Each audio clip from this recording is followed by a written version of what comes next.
algunos porque simplemente no quieren involucrarse con los demás, porque esto requiere tiempo, paciencia y amor.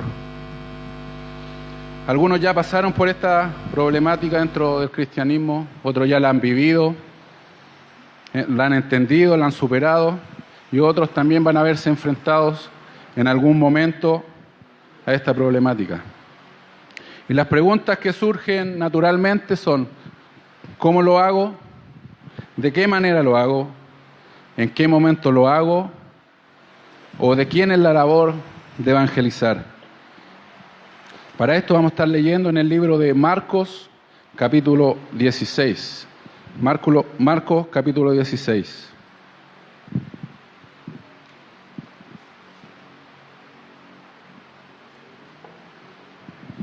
Vamos a estar leyendo del versículo 15 al 18. Marcos 16, 15 al 18. Y dice: y les dijo: id por todo el mundo y predicad el evangelio a toda criatura. El 16 dice: el que creyere y fuere bautizado será salvo, mas el que no creyere será condenado. Y estas señales seguirán a los que creen. En mi nombre echarán fuera demonios, hablarán nuevas lenguas, tomarán en las manos serpientes, y si bebieren cosa mortífera no les hará daño. Sobre los enfermos pondrán sus manos y sanarán. En este pasaje que acabamos de leer podemos ver que de la boca de Jesús sale un mandato, una pequeña palabra, id. Pero es una palabra poderosa que Jesús nos da a todos nosotros. Y Jesús dijo: id a predicar el evangelio. Y el obedecer este mandato tiene una relevancia demasiado importante, porque de esto depende la salvación o la perdición de la gente, de los seres humanos. Y los discípulos entendieron muy claramente el mensaje que le estaba dando Jesús. El no obedecer este mandato implica que muchas personas van directamente a la condenación eterna por no haber sido expuestos al mensaje de Cristo. Y por ende no pueden creer en Jesús porque nunca han escuchado el mensaje. Este es el tema que vamos a tratar hoy, y debemos empezar por preguntarnos primeramente: ¿qué es el Evangelio? Dado que evangelizar no es otra cosa más que compartir el Evangelio, es necesario, mis hermanos, aclarar cuál es el mensaje que el Evangelio anuncia. Y esto es muy importante que lo tengamos claro hoy más que en otros tiempos, que hay tanta confusión acerca del mensaje y hay tantas doctrinas y cosas confusas que manipulan y confunden a la gente más que presentarle el verdadero evangelio. Y aparte de eso, la iglesia también ha querido inventar métodos o querer tomar atajos para que las personas puedan conocer a Dios. Podemos decir que el evangelio no es un tipo de terapia religiosa que pretende ayudar a los demás haciéndolos sentir bien con ellos mismos, sino que se trata de totalmente lo contrario. El verdadero evangelio no trata de hacernos sentir bien con nosotros mismos, sino nos hace darnos cuenta que somos pecadores, depravados y merecedores de la justicia de Dios.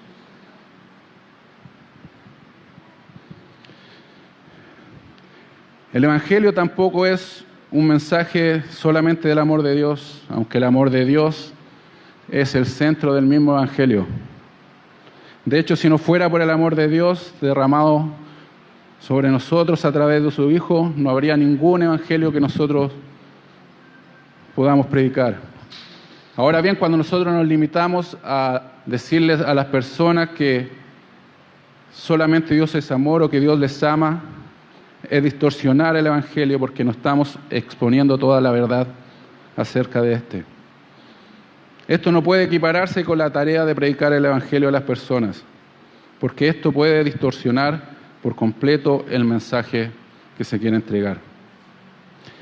También podemos decir que no predicamos el Evangelio cuando le decimos a la persona que Jesús quiere ser su amigo, aunque es una gran verdad, porque Jesús es el mejor amigo que nosotros podemos tener, ¿no es cierto? Entonces, ¿qué es el Evangelio? Podemos decir que el Evangelio es la más extraordinaria noticia que un ser humano puede escuchar.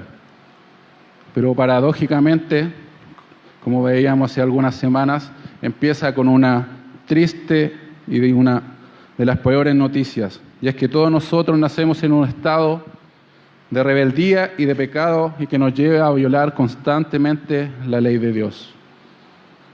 Todos somos merecedores de la justa, perfecta e infinita ira de Dios. ¿Estamos de acuerdo en eso? Amén. Podemos ver que Pablo en el libro de los Romanos comienza su exposición del Evangelio, en donde él explica por qué es necesario el Evangelio. Ahí vamos a leer en Romanos 1:15.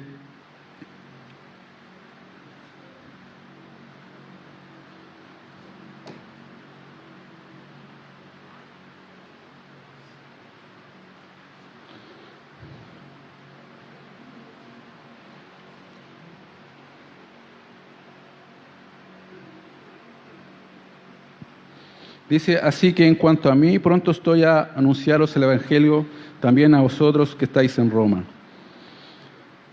Y ahí dice, porque no me avergüenzo del Evangelio, porque es poder de Dios para salvación a todo aquel que cree, al judío primeramente y también al griego, porque en el Evangelio la justicia de Dios se revela por la fe y para fe, como está escrito, mas el justo por la fe vivirá. Y el 18 dice, porque la ira de Dios se revela desde el cielo contra toda impiedad e injusticia de los hombres que detienen con injusticia la verdad. Podemos ver que Pablo no comienza diciendo un mensaje de amor, no les dice Dios les ama y tiene un plan maravilloso para sus vidas, sino él comienza diciéndole, ustedes necesitan el Evangelio porque la ira de Dios se ha revelado desde el cielo contra toda impiedad e injusticia de los hombres que detienen con injusticia la verdad. Podemos ver que el punto de partida del mensaje de Pablo es la ira de Dios. Y también podemos ver en Romanos 6:23 que dice que la paga del pecado es muerte. O sea, el salario, el sueldo del pecado es la muerte. Y este es el pago que todo hombre recibirá si no se arrepiente con todo su corazón y si no cree en Jesús. Y Pablo acá no se refiere solamente a una muerte física, que en realidad es lo menos importante, sino una muerte espiritual que es la separación eterna de Dios y en un lugar de condenación eterna.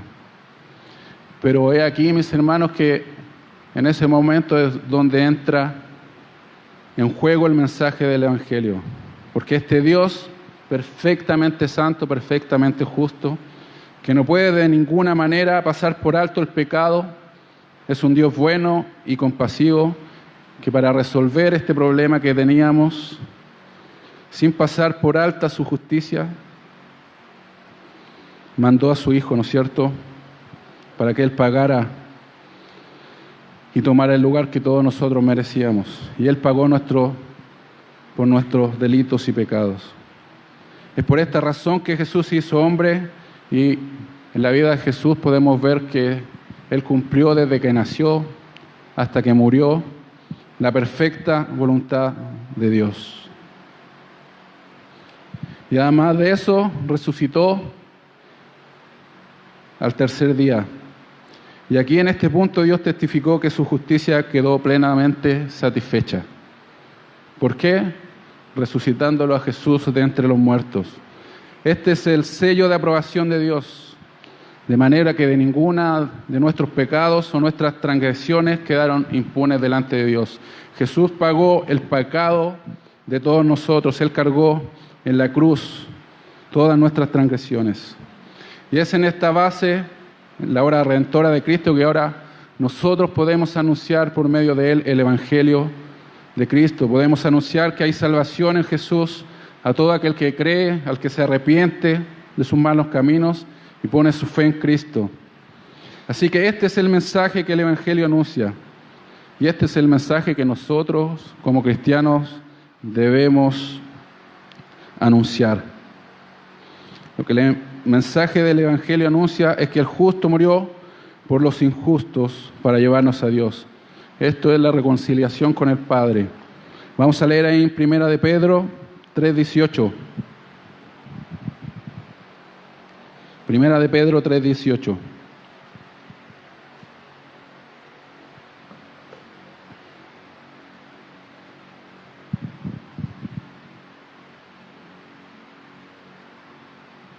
Dice, porque también Cristo padeció una sola vez por los pecados, el justo por los injustos, para llevarnos a Dios, siendo a la verdad muerto en la carne, pero vivificado en espíritu.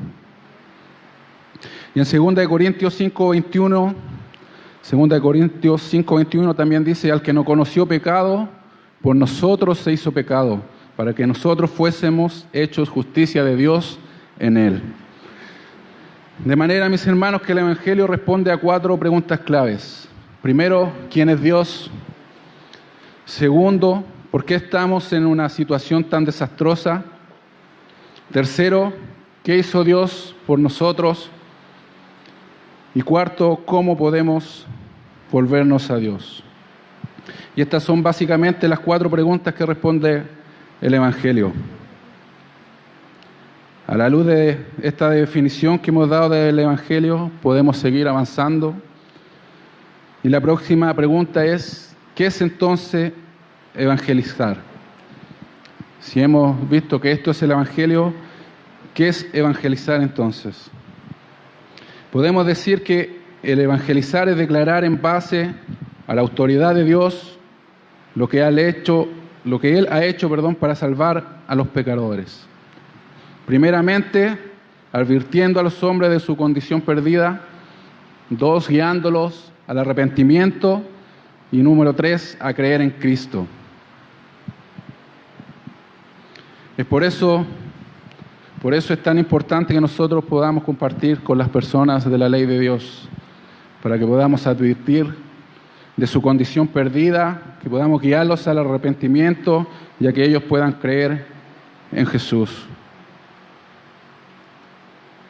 Y la ley de Dios es la que Él usa para dar la convicción de pecado. Sin esta convicción de pecado, las personas no van a entender la necesidad que tienen de Dios. No van a entender la salvación provista por Dios para los hombres. Ahora noten algo, el evangelizar no es lo mismo que compartir nuestro testimonio.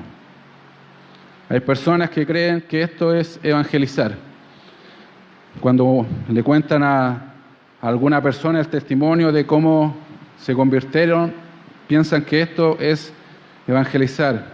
Y puede ser que el testimonio tenga un lugar dentro de una conversación con una persona, pero esto de ninguna manera puede igualarse a compartir el Evangelio.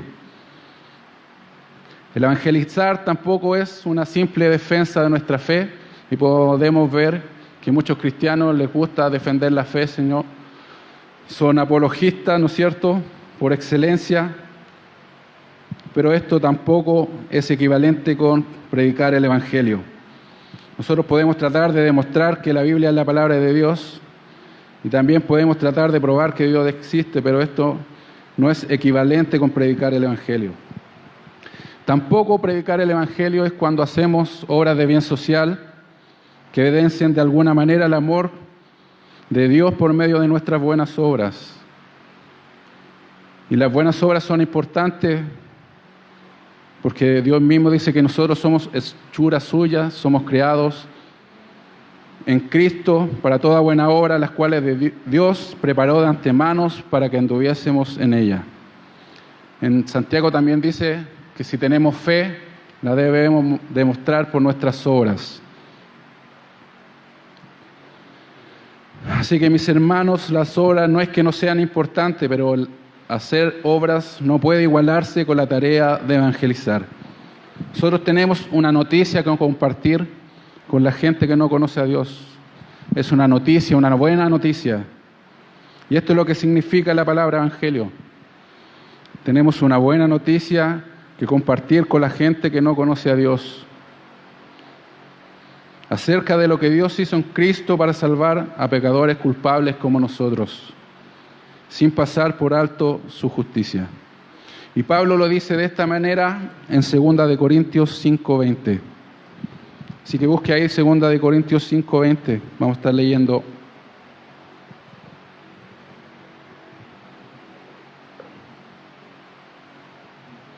Tenemos una buena noticia que compartir, mis hermanos. Y dice, así que somos embajadores en nombre de Cristo, como si Dios rogase por medio de nosotros. Os rogamos en nombre de Cristo, reconciliaos con Dios. Dios usa a personas como tú y como yo para compartir su mensaje de salvación a personas comunes como tú y como yo. Y aquí en donde dice reconciliados con Dios, Pablo en el versículo siguiente dice, a quien no conoció pecado por nosotros, a él Dios lo hizo pecado para que nosotros fuésemos hechos justicia de Dios en él. Así que evangelizar no es otra cosa que dar a conocer a los hombres el mensaje de reconciliación revelado en las Escrituras. Cuando este mensaje de reconciliación no ha sido proclamado o no ha sido entregado, podemos decir que las personas no han sido evangelizadas. Si nosotros no le hablamos a las personas de la justicia de Dios, de la muerte de Cristo y el significado que tuvo sobre los hombres, y si no lo llamamos a la fe ni al arrepentimiento, nosotros no hemos evangelizado a las personas. El hombre está en problema con Dios por causa de su pecado. Porque cada hombre tendrá y recibirá la justicia de parte de Dios por todo lo que ha hecho, ¿no es cierto? Pero también podemos ver que Él mismo provee el medio para que su justicia quede plenamente satisfecha. ¿No es cierto? Y es cuando uno se arrepiente, cuando somos perdonados, cuando creemos en Jesús y su obra redentora nos limpia y nos apropiamos por medio de la fe y del arrepentimiento. Entonces hemos visto primeramente qué es el Evangelio, qué es evangelizar, y ahora la pregunta que surge es, ¿quiénes son los que deben evangelizar? ¿Quiénes son las personas que tienen esta tarea? Y aquí nadie cuestiona el hecho de que la Iglesia tiene la responsabilidad de proclamar el mensaje en todo el mundo. Y esa fue la orden que dio Jesús, como leíamos hace un rato ahí en Marcos. Pero ¿quiénes deben evangelizar? ¿Será una tarea solamente del pastor? ¿O será una responsabilidad de aquellas personas que tienen un don específico para hacerlo? ¿O Cristo espera que todos sus hijos se comprometan en el mandato de esta gran comisión de una forma u otra? Lo cierto que la respuesta para esto es muy fácil, ya que nosotros podemos encontrar en el Nuevo Testamento y nos revela claramente. Ahí en Pentecostés nosotros podemos ver sobre quiénes descendió el Espíritu Santo en ese día. ¿Solamente por algunas personas? ¿Verdad que no, no es cierto? Fueron todos llenos del Espíritu Santo. Dios descendió sobre todos los que estaban allí, hombres y mujeres. Y ahí dice en Hechos que todos fueron llenos del Espíritu Santo. Y Pedro dice que este es el cumplimiento de lo que profetizó Joel cuando dice que el Espíritu Santo vendrá sobre todos sus hijos y sobre sus hijas, y todos profetizarían. La idea de esto es que cuando viene el Espíritu de Santo a nuestra vida, una de las obras que hace el Espíritu Santo es que nosotros debemos a conocer la palabra de Dios. Hay una conexión entre el derramamiento del Espíritu Santo y la predicación del Evangelio. Vamos a ir a Hechos 1, capítulo 1, versículos 6 al 8. Dice Hechos 1, versículo 6 al 8.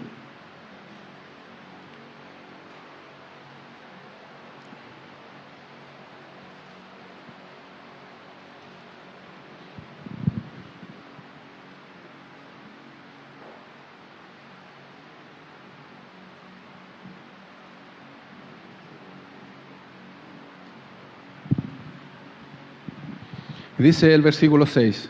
Entonces los que se habían reunido le preguntaron diciendo, Señor, ¿restaurarás el reino a Israel en este tiempo? Y le dijo, no os toca a vosotros saber los tiempos o las sazones que el Padre puso en su sola potestad. Pero recibiréis poder cuando haya venido sobre vosotros el Espíritu Santo, y me seréis testigos en Jerusalén, en toda Judea, en Samaria y hasta lo último de la tierra. Aquí algo importante que podemos notar es que los apóstoles y la iglesia del primer siglo no llegó hasta los últimos confines de la tierra, ¿no es cierto? Ellos llegaron y cumplieron la misión hasta donde ellos les tocó y hasta donde pudieron llegar y hasta donde existía en ese momento. Porque muchos países, como el de nosotros, todavía ni siquiera estaba. Y esto quiere decir que la orden de Cristo fue dada para todos los cristianos de todas las épocas. Y Él dice que Él va a estar con nosotros hasta el fin del mundo, así que todos los cristianos tenemos esa responsabilidad de compartir el Evangelio con las personas. Ahí un poco más adelante en Hechos 8:1,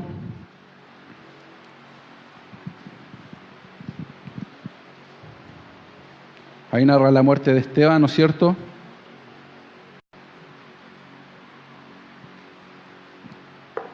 Y dice, Saulo consentía en su muerte. Y en aquel día hubo una gran persecución contra la iglesia que estaba en Jerusalén. Y dice, y todos fueron esparcidos por las tierras de Judea y de Samaria, salvo los apóstoles. Podemos ver que los discípulos se sentían muy a gusto en Jerusalén, ¿no es cierto? ¿Y Dios qué hizo? Tuvo que enviar una persecución para que ellos pudieran salir de su comodidad. Ellos salen huyendo de Jerusalén, excepto los apóstoles. Y este es un punto que a lo mejor nunca nos paramos con detención a revisar, que los apóstoles se quedaron en Jerusalén y que los otros fueron cristianos comunes y corrientes como tú o como yo, que predicaron el Evangelio.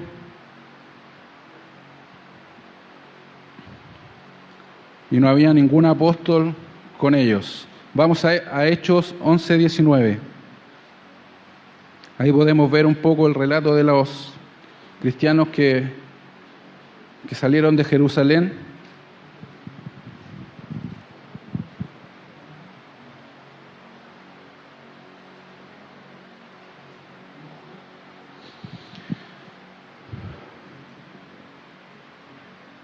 Y dice el 11:19, dice, ahora bien, los que habían sido esparcidos a causa de la persecución que hubo con motivo de Esteban, pasaron hasta Fenicia, Chipre y Antioquía, no hablando a nadie la palabra, sino solo a judíos. Aquí podemos ver que este grupo de cristianos comienza a compartir el Evangelio, pero como todavía no tenían claro el concepto de este, se limitaban solamente a compartirle a los judíos. Ahí continuemos leyendo ahí en el versículo 21, dice, y la mano del Señor estaba con ellos, y gran número creyó y se convirtió al Señor. Y el 22 dice, llegó la noticia de estas cosas a oídos de la iglesia que estaba en Jerusalén, y enviaron a Bernabé que fuese hasta Antioquía. Podemos ver que la iglesia de Antioquía vino a ser el gran centro misionero del Nuevo Testamento. Nosotros podríamos pensar que los apóstoles iban a ser los protagonistas de esto, pero no fue la iglesia en Jerusalén, sino fue la iglesia formada ahí en Antioquía por cristianos comunes y corrientes, donde no habían apóstoles, y esa fue la iglesia que Dios usó para llevar el Evangelio a Europa y a Asia. Así que mis hermanos, todos tenemos la responsabilidad de compartir el mensaje del Evangelio con los demás. Y esta es la enseñanza explícita del Nuevo Testamento para todos los cristianos. Leamos ahí en 1 de Pedro 3, versículos 14 y 15.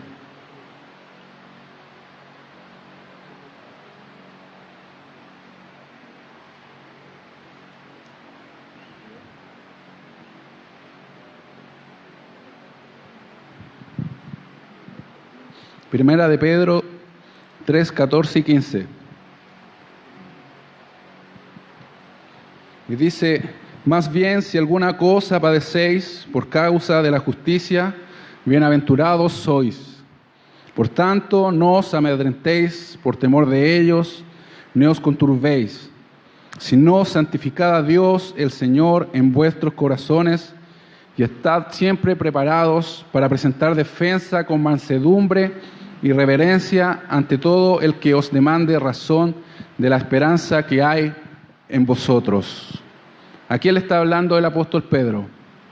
Ciertamente a todos los cristianos, ¿no es cierto?, de todas las iglesias que están siendo perseguidos. Y les dice, las personas les van a preguntar cómo es posible que sean cristianos y que sean perseguidos y ustedes actúen y puedan reaccionar así como lo hacen. Pedro le dice, en estos momentos ustedes estén preparados para presentar defensa, con mansedumbre y reverencia ante todo aquel que demande la razón de la esperanza que hay en vosotros. Ahora hay algo que los cristianos tienden a pasar por alto cuando hablamos de la responsabilidad de evangelizar. Y es que si todos tenemos la responsabilidad de compartir el Evangelio, esto debe ser respaldado por una comunidad de creyentes que vivan el Evangelio. Nosotros lo que hacemos como individuos de compartir el Evangelio, lo hacemos en conexión con la iglesia, con una comunidad de personas que pertenecen a la iglesia, y esta es la enseñanza que Jesús nos deja. Y ahí en Juan 13, versículo 34, podemos ver cuál es este mensaje.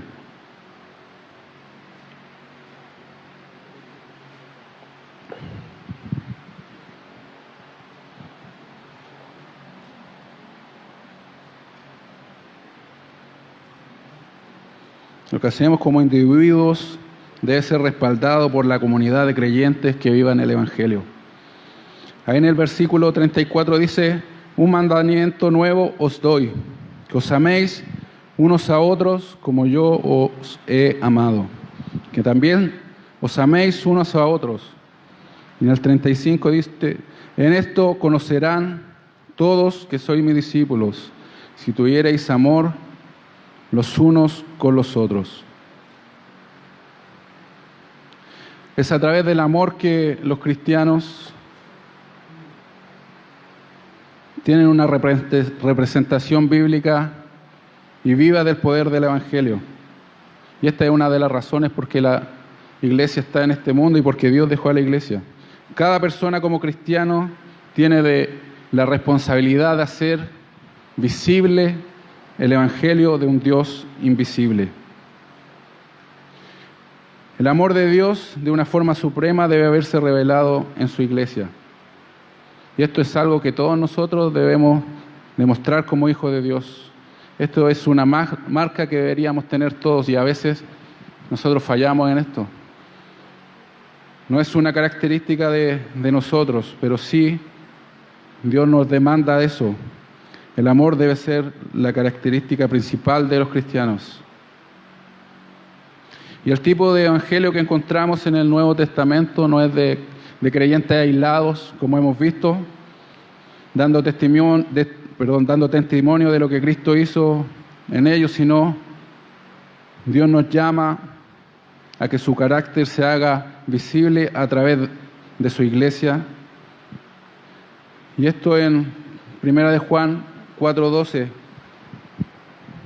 Él dice que nadie ha visto jamás a Dios, pero si nos amamos unos a otros, Dios permanece en nosotros y su amor se perfecciona en nosotros. El pasaje que leíamos dice que nadie ha visto jamás a Dios, pero si nos amamos unos a otros, Dios permanece en nosotros y su amor se perfecciona en nosotros y el amor de Dios se hace visible y evidente. El Dios invisible se hizo visible en Cristo y ahora se hace visible y debe hacerse visible en los cristianos. ¿Cómo? Simple, amándonos los unos a los otros. Y esta es una declaración sorprendente, Porque la iglesia no puede evangelizar ni proclamar el evangelio si nosotros mismos no estamos amándonos, si nosotros mismos no estamos reflejando el amor de Cristo en nuestro entorno. Nuestro deber es proclamar el mensaje del evangelio. ¿Estamos de acuerdo en eso? Amén. Pero esta proclamación se hará eficaz en la misma medida en que nosotros vivamos el evangelio, en la misma medida que nosotros demostremos el amor de Dios en la iglesia. Entonces, la pregunta es, ¿de qué se trata el evangelio? El evangelio se trata de que Dios amó gratuitamente al mundo con un amor tan grande que estuvo dispuesto a Él mismo pagar la deuda por nosotros. Si nosotros vamos a estar proclamando este mensaje, es obvio que solo será eficaz si vivimos su palabra en una comunidad de amor. Cristo, ¿por qué vino a dar su vida por nosotros? Porque el pecado para Dios no es un juego y para nosotros tampoco debería serlo. Pero nosotros somos llamados a mostrarlo de forma concreta y que se haga evidente ese gran amor que hizo posible una redención tan grande. Haciendo un resumen un poco de lo que hemos visto ahora, hemos visto qué es el Evangelio, quiénes deben evangelizar y en qué contexto. Y la próxima pregunta es, ¿cómo debemos evangelizar?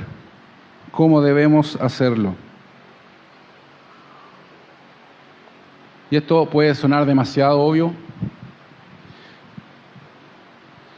pero para responder esta pregunta debemos hacerlo.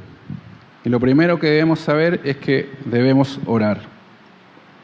Si nosotros queremos evangelizar, debemos orar. Y esto significa que tenemos que tener una comunicación permanente con Dios. Y nosotros tenemos que entenderlo de esta forma para graficarlo y que lo podamos entender. Nosotros somos como un equipo de rescate que sale al mar después de un naufragio y aunque suene un poco fuerte, salimos en búsqueda de cadáveres. Pero no para darle una digna sepultura, sino para que ellos puedan conocer a Dios y tengan vida eterna. Y para hacer esta labor, ¿quién es suficientemente capaz? ¿Hay alguien que se sienta con la demasiada fuerza para poder hacer y llevar a cabo esta labor tan difícil? Ciertamente nadie.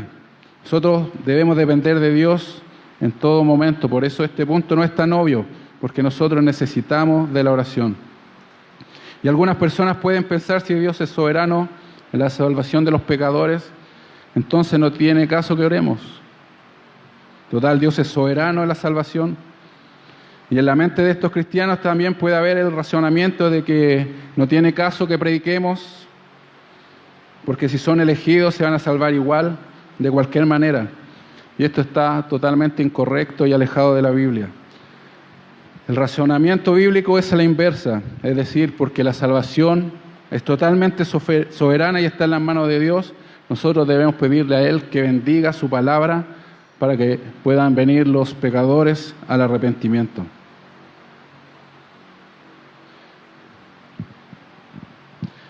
La Biblia nos enseña que Dios es quien salva al pecador, ¿no es cierto? En el libro de Jonás nos dice que la salvación es de Jehová. Y precisamente porque es de Jehová nosotros debemos orar y pedir que Él obre en el corazón de las personas. Busquemos ahí en el libro de Romanos, capítulo 10, lo que dice Pablo. Romanos 10, 1.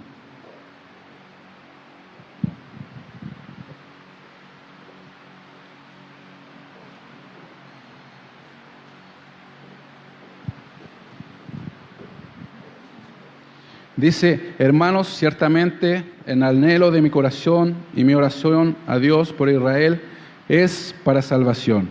Mi oración a Dios por Israel es para salvación. La sorprendente de esta declaración de Pablo es que unos versículos más atrás, en el capítulo 9, versículos 15 y 16, hablando de Dios, Pablo dice lo siguiente, Romanos 9, 15 y 16 dice, pues a Moisés dice, tendré misericordia del que yo tenga misericordia y me compadeceré del que yo me compadezca. Versículo 16 dice, así que no depende del que quiere ni del que corre, sino de Dios que tiene misericordia. Aquí Pablo acaba de decir los términos más claros, que la salvación es de Dios. Sin embargo, él después dice que ora para que Dios salve a los pecadores. Y estos son los medios que eligió Dios para salvar a la gente, la oración y la predicación. Por eso, en 2 de Timoteo 2:10 dice: por tanto, todo lo soporto por amor a los escogidos, para que ellos también obtengan la salvación que es en Cristo Jesús, con gloria eterna.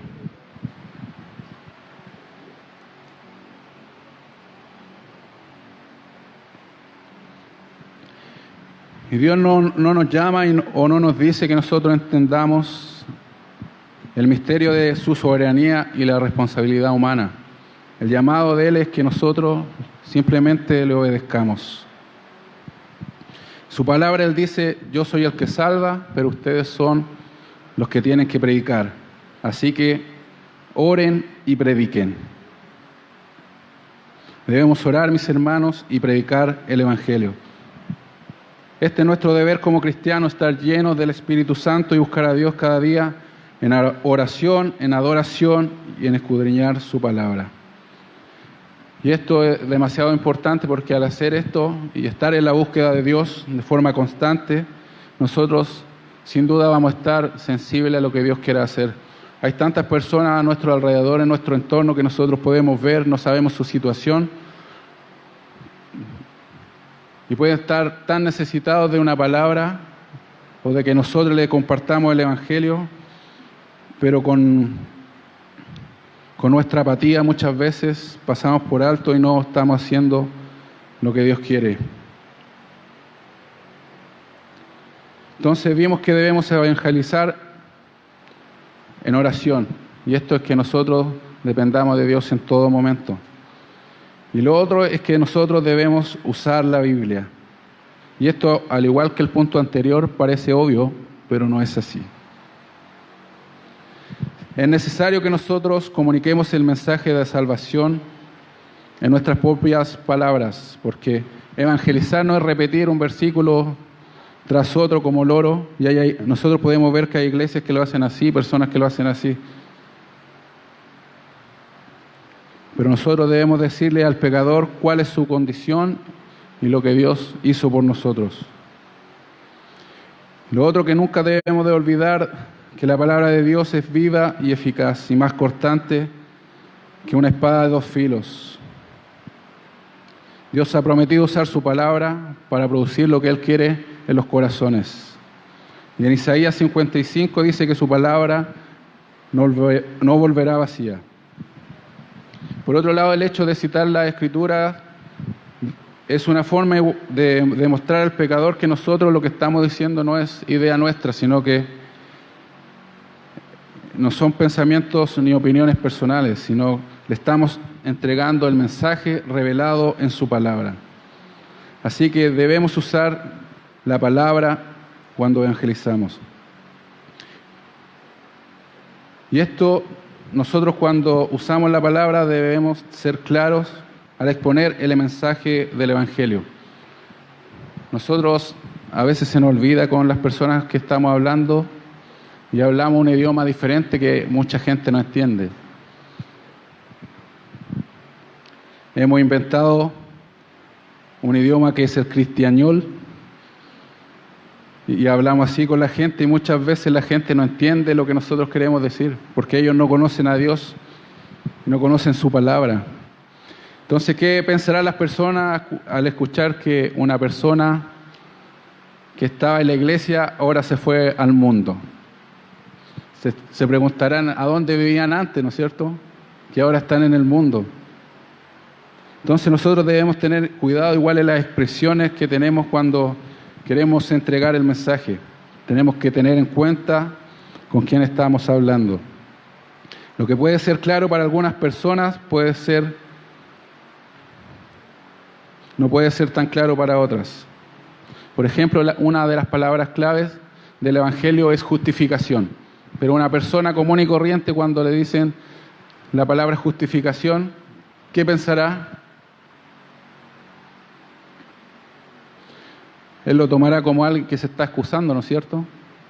Por eso es necesario que nosotros aclaremos lo que esto significa. No es que nosotros no hablemos de la Biblia, sino que cuando nosotros ocupemos algo, debemos explicarlo y enseñarle lo que quiere decir esto.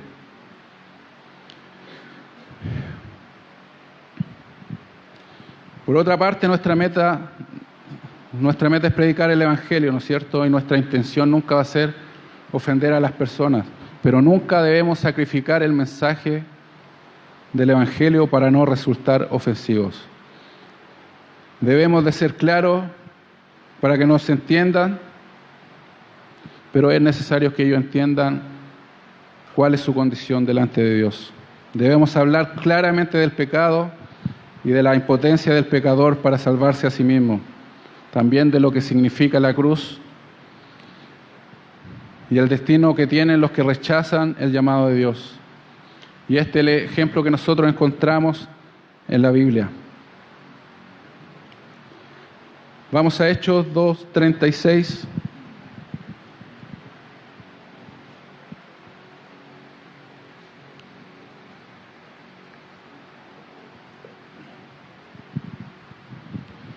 Dice: sepa pues ciertísimamente toda la casa de Israel, que a este Jesús, a quien vosotros crucificasteis, Dios le ha hecho Señor y Cristo.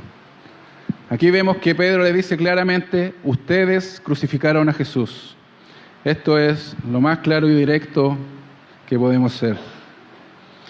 El evangelismo no se trata de aguar el mensaje o de suavizar el mensaje. No debemos de rebajar las demandas que tiene Dios o esconder esas partes que nos resultan un poco fuertes, si no estaríamos siendo infieles a lo que Él nos ha encomendado. También nosotros podemos ver que hay invitaciones confusas cuando se le quiere hacer un llamado a la gente. Como por ejemplo le dicen: invita a Cristo a venir a tu corazón. ¿Y nosotros en dónde encontramos eso en la Biblia? ¿Lo encontramos en algún lugar? La verdad es que no encontramos en ningún lugar que invitemos a Cristo a venir a nuestro corazón. Esto es demasiado abstracto y muy místico. La Biblia dice claramente: arrepiéntense y crean. Y este es el llamado del Evangelio. Nosotros debemos explicar lo que Dios hizo para salvar a los pecadores, explicarles por qué necesitan ser salvos y decirles que deben arrepentirse de sus pecados y que crean en el Señor Jesucristo. Ahí en Hechos 16:31 podemos ver la historia del carcelero de Filipo, donde podemos ver un ejemplo del llamado que se le hace a este hombre. Y dice el 16:31, dice: cree en el Señor Jesucristo y serás salvo tú y tu casa. ¿Qué necesitó el carcelero para ser salvo? Le dijo: ven y repite una simple oración, o le dijo: invita a Jesús a entrar en tu corazón. El mensaje fue claro, dice: cree en el Señor Jesucristo. Más adelante, en Atenas, ¿qué es lo que le dice Pablo a los atenienses? Dios ha mandado a todos los hombres, a todo lugar, que se arrepienten. Y en Romanos 1:16, si lo puede buscar,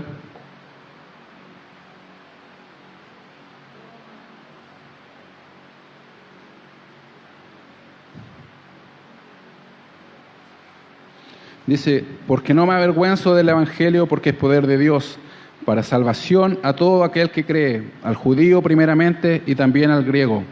Porque en el Evangelio la justicia de Dios se revela por fe y para fe, como está escrito: mas el justo por la fe vivirá.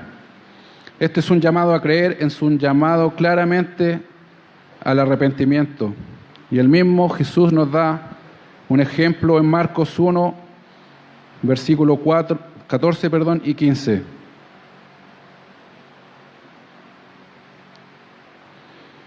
Ahí vemos un ejemplo de Jesús en Marcos 1, 14 y 15. Dice: después que Juan fue encarcelado, Jesús vino a Galilea predicando del Evangelio del reino de Dios, diciendo: el tiempo se ha cumplido y el reino de Dios se ha acercado. Arrepentíos y creed en el Evangelio. Jesús nunca le dijo a las personas que estaban ahí escuchando su mensaje que lo invitaran a entrar en su corazón. Su mensaje fue directo y claro: arrepentíos y creed en el Evangelio. Nosotros podemos ver en Jesús que Él siempre provocaba a las personas a que reflexionaran. Y esto lo hace en las parábolas o cuando habla con la gente. Y nosotros esto es lo que debemos hacer, que las personas reflexionen y puedan pensar de su condición y hacerlos conscientes de eso.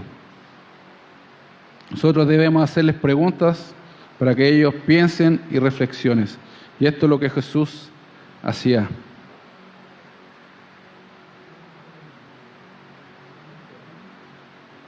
Igual la mayoría de las personas están a la defensiva cuando escuchan el Evangelio.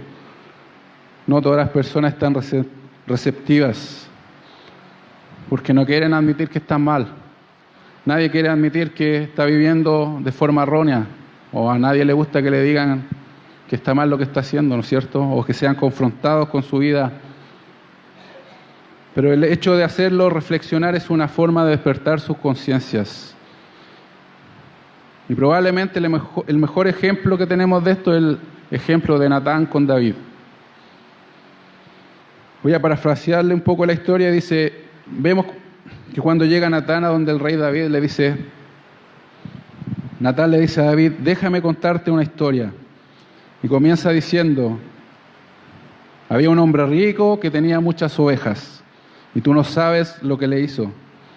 Le quitó una ovejita a un hombre pobre, que era la única que tenía. Y este hombre se había encariñado mucho con esa ovejita, porque era lo único que tenía. Y un día el hombre rico tomó esa oveja de aquel hombre para matarla porque tenía una fiesta con sus amigos. Y ahí Natán le pregunta a David: ¿qué crees que debemos hacer con este hombre? Y David contesta inmediatamente: ese hombre es digno de muerte. Y luego Natán le dice a David: tú eres ese hombre. Tú eres ese hombre que robaste esa ovejita a Urías Eteo. Hablando de Betsabé, ¿no es cierto? Y en esta historia podemos ver que Natán, con su relato, despierta la conciencia de David. Y esto lo lleva al arrepentimiento, al entender su conducta y lo que realmente había hecho. Por supuesto, en el caso de David, no era un inconverso. Natán estaba tratando con un creyente. Pero algo que todos tenemos en común es que todos tenemos una conciencia y todos los hombres estamos de acuerdo en que lo malo debe ser castigado y lo bueno tiene que ser recompensado. Así que nosotros debemos apelar a esto cuando compartimos el Evangelio. Todos quieren la justicia de alguna forma, pero cuando nosotros somos enfrentados con la justicia de Dios, podemos darnos cuenta que no solamente los delincuentes o los políticos corruptos que quedan muchas veces impunes necesitan justicia. Nosotros hemos transgredido la ley de Dios y estamos en problemas si no nos arrepentimos. Por eso debemos provocarlos a reflexionar. Lo otro es que cuando nosotros evangelizamos debemos usar la iglesia. Y esto no es lo mismo que invitar a una persona a un culto, aunque es apropiado hacerlo, y es recomendable que lo hagamos, pero no solamente para que sean expuestas a la predicación, sino para que ellos también puedan ver cómo nosotros nos relacionamos, cómo nosotros interactuamos entre cristianos. Y si la iglesia es una sana iglesia, donde abunda el amor de Cristo, como veíamos en puntos anteriores, esto va a ayudar a vencer los prejuicios que puedan tener ellos. Y esto también sirve para que ellos vean cómo opera el Evangelio en la vida de las personas que los profesan. Y ahí en Juan 13:34 dice: un mandamiento nuevo os doy, que os améis unos a otros como yo os he amado, que también os améis unos a otros. Y en esto conocerán que son mis discípulos, si tuviereis amor los unos con los otros. Y en Filipenses 2:14 dice: Haced todo sin murmuraciones y contiendas, para que seáis irreprensibles y sencillos, hijos de Dios, sin mancha, en medio de una generación maligna y perversa, en medio de la cual resplandecéis como luminares en el mundo. Nosotros somos la luz del mundo, pero el mundo tiene que vernos. Debemos brillar y que debe brillar la luz de Cristo en nuestras vidas. Ese es nuestro deber, hermanos, que todos puedan ver a Cristo en nuestras vidas. ¿Qué es la iglesia? La iglesia es una asamblea de cristianos nacidos de nuevo, bautizados, que hacen un pacto de amor para reunirse regularmente bajo la autoridad de la palabra de Dios y del liderazgo que Dios ha puesto en ese lugar. ¿Para qué? Para adorar a Dios y ser una imagen visible del Dios invisible. Esto es lo que debe ser una verdadera iglesia. Y este es un reflejo del Evangelio. Nosotros cuando exponemos la palabra, cuando oramos, cuando elevamos nuestros cantos a Dios, debe ser un reflejo del Evangelio. Por eso el papel de la iglesia no se limita solamente a lo que nosotros hacemos el día domingo, sino toda la semana, en nuestro trabajo, en nuestra casa, en todo lo que hacemos debe brillar la luz de Cristo en nuestras vidas. ¿Y cómo? Siendo personas que viven el Evangelio, siendo personas que viven de forma diferente y que con toda su vida adoran a Dios. Y personas que ponen por obra la palabra de Dios y que no son oidores olvidadizos. Y este es el reto que tenemos nosotros como cristianos. Como hijos de Dios, vivir de forma diferente, pero sin aislarnos. Y el punto de entender esto es que nosotros ya no vivimos para nosotros mismos. Por eso que vivimos de forma diferente. Hay un mensaje que el mundo necesita recibir con urgencia. Y este es el mensaje que el Evangelio anuncia. Y el evangelismo no es un programa de la iglesia, sino es un estilo de vida que todos deberíamos tener como cristianos. Cada persona que dice creer en Cristo debe vivir de esta forma. Es un deber de todos el salir de nuestra comodidad para alcanzar a los perdidos con el Evangelio. Nuestra responsabilidad no es convertir a las personas, sino es compartir el mensaje. Él nos ha dado el privilegio de ser embajadores suyos para anunciar a los pecadores su mensaje de salvación. Nosotros cuando predicamos el Evangelio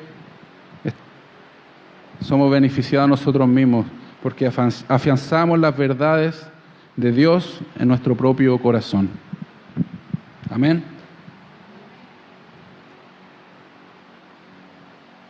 La evangelización es más grande de lo que podemos ver. Él nos da el entendimiento más completo de las riquezas, las que tenemos en Cristo. Y Él, cuando nosotros evangelizamos, Él pone sus ojos para que nosotros podamos ver a las personas como Él las ve. Es un inmenso privilegio el compartir el Evangelio y es importante que nosotros lo podamos entender. Que podamos entender que somos sus embajadores y por medio del Evangelio la gente pueda ser reconciliada con Dios. Amén. Le voy a leer la historia de un hombre, se llama John Harper. No sé si ha escuchado su nombre o su historia. Este fue un hombre que nació en Escocia en el año 1872. Se convirtió al cristianismo a la edad de 14 años e inmediatamente después de su conversión, John Harper comenzó a manifestar una intensa pasión por compartir con otras personas el mensaje del Evangelio. Y esta era una pasión que lo dominaba literalmente.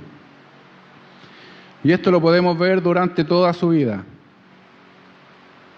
A la edad de 17 años, él comenzó a predicar en las esquinas de las calles llamando a las personas al arrepentimiento, y se mantuvo haciendo esto durante cinco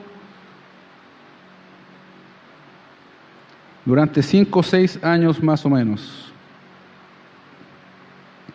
Él trabajaba por el día en un molino para poder sustentarse, hasta que un pastor bautista lo tomó bajo su cuidado para que él pudiera dedicarse completamente al trabajo de la predicación del Evangelio.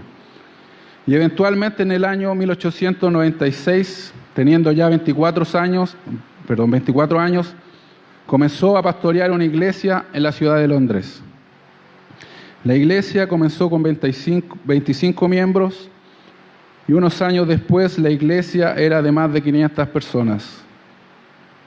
Durante este tiempo se casó, tuvo una hija y poco tiempo después, cuando su hija aún era muy pequeña, su esposa murió. Su celo por evangelizar lo llevó a ser tan conocido que la iglesia de Moby en Estados Unidos, en Chicago, lo invitó en 2 ocasiones para que fuera a predicar a ese lugar. Y precisamente fue en el segundo viaje que sucedió el incidente que vamos a ver a continuación. Este episodio de la vida de John Harper es relatado por su hija. Y recuerda que cuando iban camino a Chicago, cerca de la medianoche, el barco en donde ellos viajaban chocó con un iceberg y comenzó a hundirse. John Harper tenía la esperanza de que un barco iba a venir a socorrerlos, pero como medida de seguridad, él puso a su hija en uno de los botes salvavidas y se la confió a un primo que iba con ellos también en ese viaje. La hija de John Harper murió en el año 1986 a la edad de 80 años. Y por el relato ya se imaginarán en el barco en el cual viajaban ellos. Era el famoso Titanic que naufragó y se hundió el 14 de abril de 1912. Y hay una parte de esta historia que no conoceríamos a no ser por el testimonio de un joven que iba ese día en ese barco y que se salvó del naufragio. Y este joven, 6 meses después de haberse salvado, en una iglesia, en una reunión, cuenta que se encontraba flotando en el agua helada, agarrado a unos escombros del barco, y de repente una ola empujó a John Harper a su lado, que al igual que este joven estaba tratando de mantenerse a salvo, agarrado a un pedazo de madera, y John Harper le pregunta a este joven: ¿eres salvo? Y el joven le respondió: no, no lo soy. John Harper a lo cual replicó diciendo: cree en el Señor Jesucristo y serás salvo. Luego de eso, una ola alejó a Harper del lado del joven, pero un poco después fue nuevamente impulsado por la fuerza de las olas al lado de este joven y le preguntó por segunda vez: ¿eres salvo? Y el joven le respondió otra vez: no, no lo soy. A lo que Harper le vuelve a decir: cree en el Señor Jesucristo y serás salvo. Luego de esto, perdiendo su asidero en la madera, Harper se hundió y allí solo en la noche y con kilómetros de agua bajo sus pies, este joven confió en Cristo como su Salvador. Y este joven dice: yo soy el último convertido de John Harper.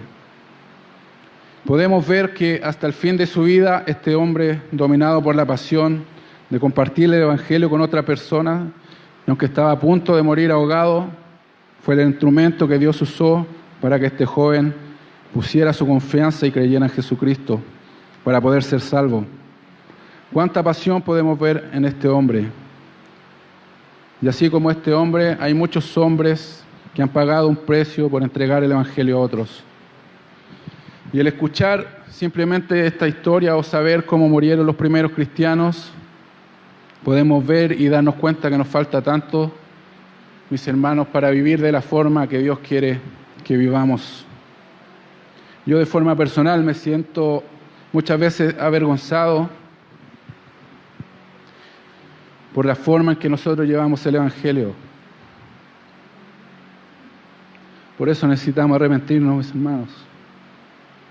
Ser honestos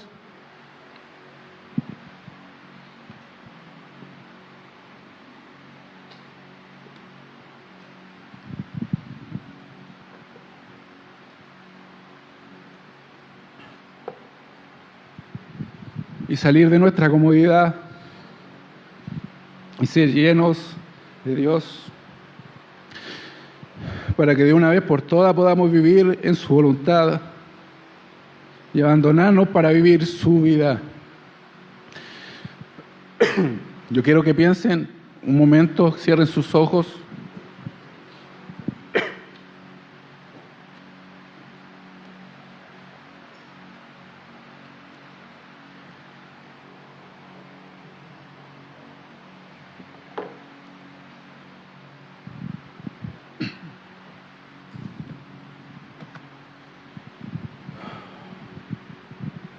Que piense un momento con quién hemos compartido el Evangelio esta semana. ¿Se le viene alguien a su mente?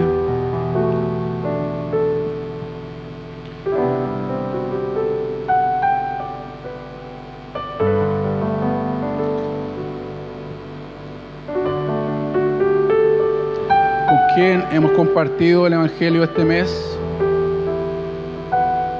El año que pasó.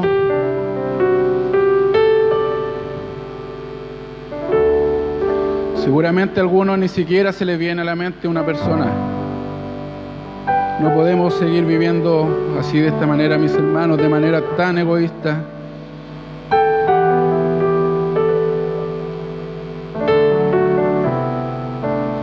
Sabiendo que hay un mundo que necesita de Dios.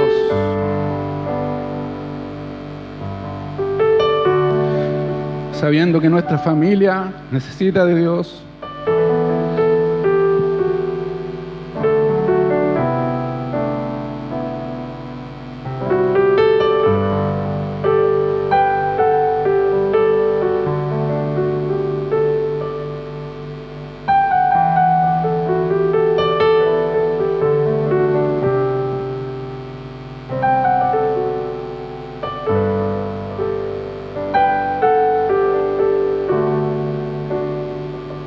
Algo que está sucediendo en la iglesia, mis hermanos, es que,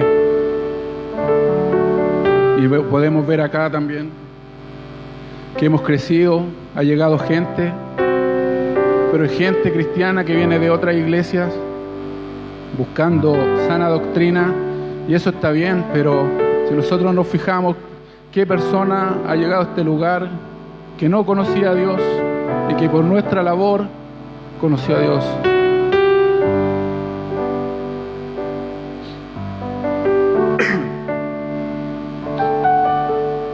Es necesario que nos arrepintamos, mis hermanos, por no hacer la obra que Dios quiere.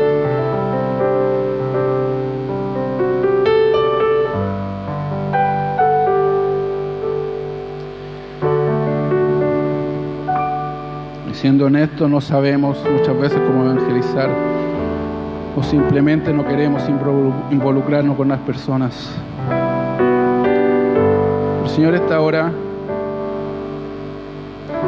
queremos pedirte que nos perdones, Señor. Perdónanos, Señor, por no tener un corazón compasivo, Dios.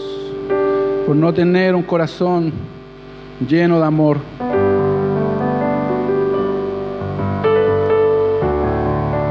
Perdónanos, Señor, por no tener esa pasión por los perdidos.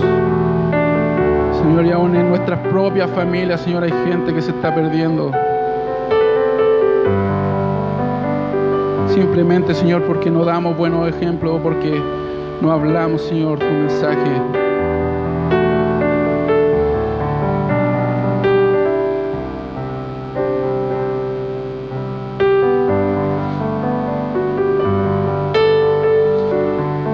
Llena nuestro corazón, Señor.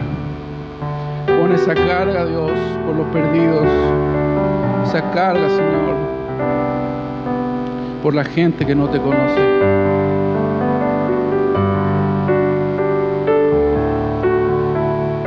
Dejemos de vivir, Señor, de manera egoísta.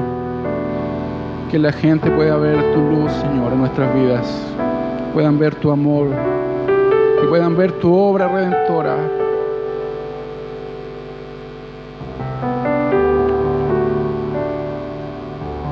Nos arrepentimos, Señor, en este día y te pedimos perdón. Ayúdanos, Señor, a cumplir este mandato, Señor, a cumplir la comisión que tú nos has mandado de compartir tu evangelio, Señor, a las personas que no te conocen. Gracias, Dios, porque tú nos hablas, Señor, a todo tiempo, Señor, a tiempo y fuera de tiempo. Y porque tenemos, Señor, la oportunidad de cambiar, Señor, de enmendar nuestro camino y de hacer tu voluntad. Gracias, Señor, y todo esto te lo pedimos en el nombre de tu Hijo Jesús. Amén.